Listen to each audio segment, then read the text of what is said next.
One of the things a lot of you ask me all the time is tips on being a great YouTuber. Remember that when you become a YouTuber, you are damned if you do, and you are damned if you don't. You could save 10 children from a burning building, and someone will say, well, why didn't you put the fire out too? It seems people are mad. It seems people are losing their minds. And you know what? I love it. I absolutely love it. This is just one of the funniest things that has happened to me for a long time on my channel. Hello, this is your television speaking. Let's push the button marked idiot and see what comes out.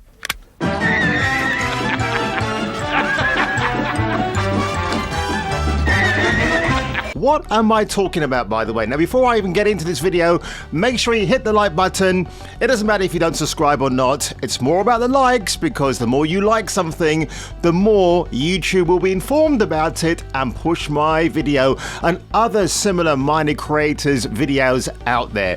So I did a review, or rather a reaction, for Black Panther 2. Wakanda Forever, okay? A bit of a cringe title, I'm gonna say, I don't care. And the outrage from the Marvel stans. If you don't know what a Marvel stan is, it's somebody who almost gatekeeps Marvel. You can never say anything bad about any of their properties. But I've done that before, and I don't really care if anybody finds my take really atrocious, or they do agree with me, which is great, because then you and I have got a conversation going on. If you go and type in Black Panther 2 trailer reaction, okay, you get cringe thumbnails like this coming up. It's what you expect. People are just crying on screen, blah, blah, blah, whatever. I mean, that's probably going to be fake tears in some of them. Apart from these guys here are just smiling, which is probably the way to go, you know, rather than, And by the way, people were attacking me for being disrespectful about Chadwick Boseman and the tone of the trailer. Well, for one thing, there are fans out there now who are accusing Marvel of using Chadwick Boseman's death to push this trailer. And I find that very interesting. Now, that was kind of a thought I had going into this. I knew from the screaming thumbnail of Angela Bassett on the IGN video, I think it was, I knew what the tone of this trailer was going to take. And you know what? I was correct. I knew exactly, you know, this is not me attacking Angela Bassett. I've never done that. I think she's a good actress. So I don't know why people have taken umbrage to the fact that, oh, if you attack Angela Bassett, I'm going to find you and I'm going to spank you. Well, I don't mind a spanking though, thank you very much. But it's not about me attacking somebody because they might not fit I don't align with them in a certain way. Do you know what I mean? Very interesting when you go skimming on the internet what you find. So bounding into comics, this was an article from the 13th of July. Daniel Kaluuya, an actor I cannot stand, by the way, because I met him in 2013 at the premiere for Welcome to the Punch. The guy was just an arrogant arsehole. He thought he made it, and I thought, you know what? I went up to him to compliment him on his performance in a Black Mirror episode I saw, and the guy looked me up and down like I was a piece of shit. So, you know, Daniel Kaluuya, you're overrated, mate. You're absolute dog shit. Don't care if you want an Oscar. No one cares. But this article here was very interesting when he says he will not appear in Black Panther 2, seemingly confirming film's focus on all-female cast of heroes. And that's what people came after me for, because in the headline of my video, I described it as a pro-feminist agenda bore of a trailer. It absolutely bored the crap out of me. Was I hoping to get excited? No, I was curious to see what they're going to do with this, because again, they should have just recast Chadwick Boseman as T'Challa and everything would have been alright. I had to keep bastardizing that Bob Marley song. So look, I'm just going to get to the trailer here. I'm not going to play again because there's no need to. Okay, we got Letitia Wright as Shuri. That's the opening shot of the trailer. And the funny thing about Letitia Wright is that she delayed the production of this film because she refused to take the jab, which I thought was very interesting. I think she's a Jehovah's Witness or some other designated religion, so that might be her beliefs, and good for her that she didn't want to do. Total agreement with that, and somehow she's still in the film. Then you get moments like this, which I thought, do it need pomp and ceremony? Look, if you saw, what was that? Hobbs and Shaw, and then you got The Rock doing his Samoan thing. I thought, do we need that in a film like that? We just need to see an action film. We don't need to see some tribal ceremony of your country and you want to get the representation. Fair enough, but don't make it a 2-minute scene. You know what I mean? It's just ridiculous. And, I'm just going to randomly go along here. I don't know what's coming up. Shuri again. So I want to randomly kick here. Okay, we got that. And then we got some, okay, then this is the part that triggered a lot of people, and it triggered me off as well, because I'm thinking, okay, you're just using Chadwick Boseman's image here just to get the feels, get people upset, because you've got to remind them why you have to come out and watch this film, which I thought was hilarious. By the way, I'm going to come back to this dude in a minute. Now, I jokingly said, is that Namor? Well, I'm about to answer that question anyway, because I found an article online that did make me go, okay. Now here you can clearly see that it's a female in a Black Panther suit. It's probably Shuri, it's probably somebody else that we don't know yet, but they're going to do a classic bait and switch here, folks. It's called Black Panther 2 Wakanda Forever, but it's not T'Challa. It might be a female character with T as her first name, but they won't reveal what that is yet. Look, they did it in Black Widow with Taskmistress. That was awful. Then you had Thor, Love and Blunder, female Thor, Lady Thor. Don't even get me started on Tessa Thompson as Valkyrie, because Tessa Thompson has about as much acting talent in her finger as a piece of wood. So clearly you can see skinny legs, very thin forearms. It's a female in this outfit. It's going to be a bait and switch. Whether the audience accepts that or not will be a test to the brand of Marvel. Right now, they need something to pull back in people, but again, they are going about it the wrong way. Now, I want to go to this quick article here from Bounding to Comics, which did make me laugh, actually. So I was just talking about Namor, Submariner. Longtime Batman creator Graham Nolan calls out Marvel for box-checking Namor character and their design for the Black Panther movie. And if you scroll on down, so you got this version of Namor right here, and there you go. That's the dude. I didn't actually know that. So if you're going further, right, Nolan wrote Namor, whose father was Scottish American, Mackenzie, and mother, who was a blue-skinned Atlantean, is now what? Aztec? Creativity for box checking for the win, he sarcastically concluded. It is absolute. Look, I mean, the actor looks fine. He's got the physique on Namor. But again, you're telling me you couldn't kind of stick to the source material of who that character is and bring that to the big screen? Yeah, I mean, that's the Namor I remember. So what's wrong? You can't... It's really weird. Hollywood did this thing back in the 90s. I noticed it when... If you had to put an African-American leading man in a movie. So Wesley Snipes, and I think the film was... Is it One Night Stand? I can't remember the exact title, but his lover was Ming-Na Wen. And I noticed that with a few other things, like, if you had a prominent black actor, you couldn't put them on the screen with a white woman, and if you did, you'd cause outrage. It'd have to be something, or someone rather, that would be acceptable. So if she was Hispanic, like Jennifer Lopez, that's absolutely fine. You can pair them up together. No one's going to get offended by that. And I think... in some ways, you can't have a white actor playing Submariner in the land of Wakanda, because that's going to set off the wrong alarm bells. And now we get to Tyrone Magnus, one of my favorite YouTubers, and he got attacked because, you know what his biggest crime during his reaction for Black Panther 2 was? He didn't actually cry during the trailer. Can you Adam and Eve it? Wow.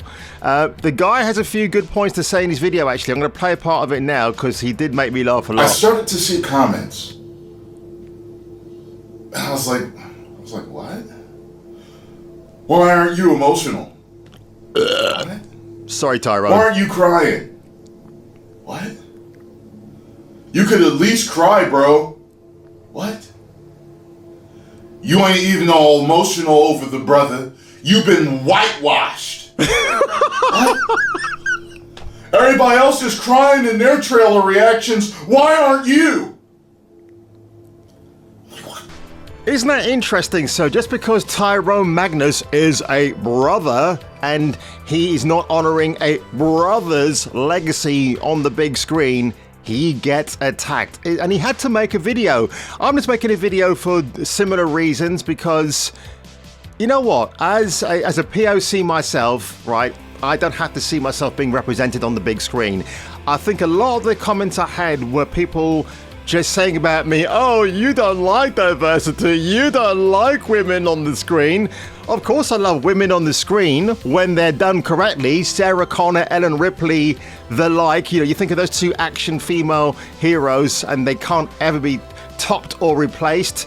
But I just genuinely did not like the trailer. I mean, look, I said that the Black Panther 2 trailer had elements of The Lion King. Remember how Disney went in and recorrected The Lion King when they did that remake of it, and they made sure that the cast was ethnically appropriate? So no more Jeremy Irons, because we can't have a white dude being a villainous baddie in a film from the 1990s that was very, very well received at the box office. Nope, you can't do that anymore. It has to all be politically correct. And that's what Marvel and the brand of Disney have become in recent years. They're trying to brush the rug under the carpet about what they've done wrong, supposedly wrong, when you could just be history and just move on. That's all you got to do. About Chadwick Boseman as well, and I'm going to say it again, I thought he was the wrong casting for T'Challa. I'm sorry, I thought he was. Not that I hated his performance, because if you saw him in Captain America Civil War, I thought his T'Challa was riveting.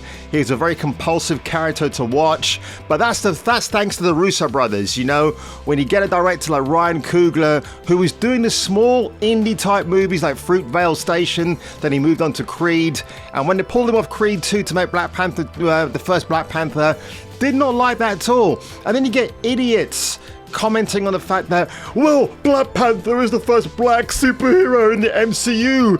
Blade doesn't count. You're damned if you do, you're damned if you don't. And while I owe no one an explanation, I'm going to give an explanation for my reaction to it, because, well, hell, it's content. If I think of something to talk about, that's content. You get what I'm saying? But maybe it'll, help out the slow people that were attacking me. Blade doesn't count. Blade does count because Blade is a Marvel character.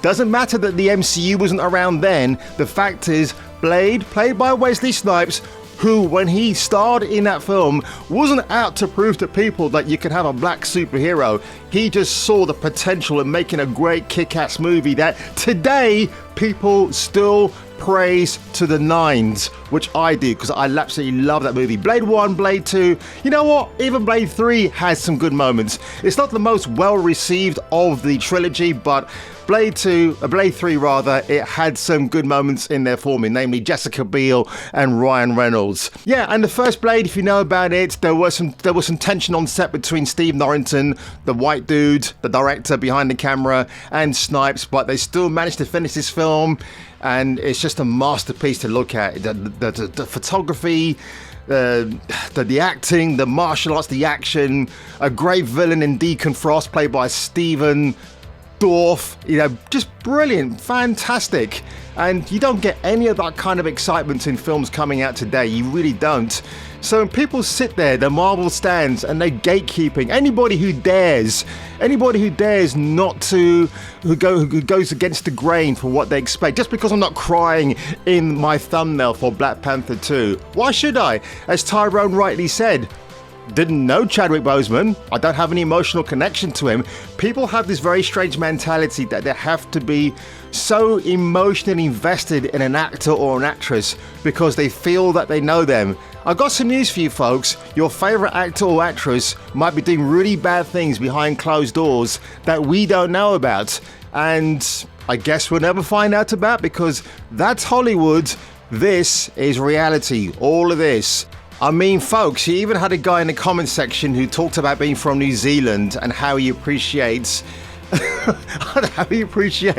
actresses giving their best performance. And again, watch the trailer for Black Panther 2. It is all about the women. If the first half is about T'Challa's death, and then suddenly, okay, we're over and done with that now. We've got you. We've got the emotional feels. Now we're just going to pull you in, and hopefully you'll come and see our movie in November. Now, it'll be very interesting to see how it does. I bet the first couple of weeks it's going to do big box office numbers. But then, like Thor, Love and Thunder, it's going to go all the way down. Because once people see it's a switch and bait, and it's not the Black Panther they were hoping for, guess what? People aren't going to turn up for the film. And Marvel and Disney are going to have to go back to the drawing board and go back to basics. Just like all of AC/DC's albums. If it ain't broke, don't fix it. That's why they've been successful for over 40 years. So guys, if you enjoyed this video today, make sure you hit the like button below. Make sure you subscribe. And if I were you, I would check out my video on the next upload. Oh, there is just one more thing, Lieutenant. Now, if I was a Caucasian guy who gave that reaction, what type of comments and backlash and vitriol do you think I would have received in the comment section below? Yeah, let's just leave it at that. Oh, and by the way, Quantum TV, if you never heard of that guy and that channel, boy, if you think I'm bad, he makes me look like a Girl Scout. Anyway, folks, I will catch you later on the next upload. See, Kung Fu hot dog with the 2 pounds. Kung Fu! Thank you. Says hail to my favorite honkies. Love you. Kung Fu hot dog is awesome, man.